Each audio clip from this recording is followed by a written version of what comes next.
Historian Douglas Jacobson wrote, "At the time when the Roman Empire first became Christian, the idea did not exist of a place called Europe.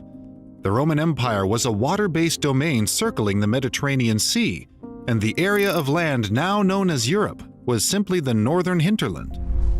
Waves of Germanic tribes, also known as barbarians, migrated from Central Europe, especially in the 4th and 5th centuries AD, slowly occupying the western lands of the Roman Empire until the last Western emperor, Romulus Augustus, was deposed in 476. Political boundary lines were then drawn by neighboring tribes throughout Europe. Most of these Germanic tribes were pagan in their religious beliefs, but some were discovered to be Arians. How did Arian theology become popular among some of the Germanic tribes? The Arian missionary Ulfilas, who was born among the Goths in Central Europe in about the year 311, spent much of his life as a young man in Constantinople. Ulfilas was sent as a missionary to the Goths in particular, while Arianism was gaining ground in the mid-4th century, so his converts held to the heresy of Arianism. Generations later, they invaded and settled in the land of the Western Roman Empire. What were the Christians of the former Western Roman Empire to do?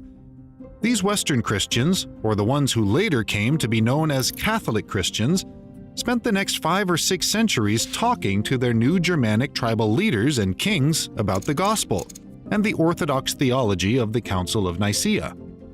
One major difference between the Catholics and the Germanic tribes was that the people of the Germanic tribes tended to convert to whatever religion their leaders chose to follow.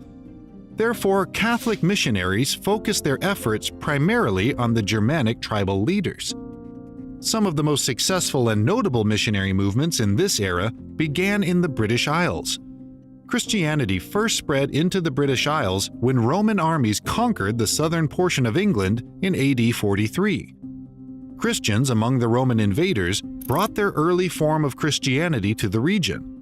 4 centuries later, in the year 402, the Roman armies retreated to concentrate on defending Rome,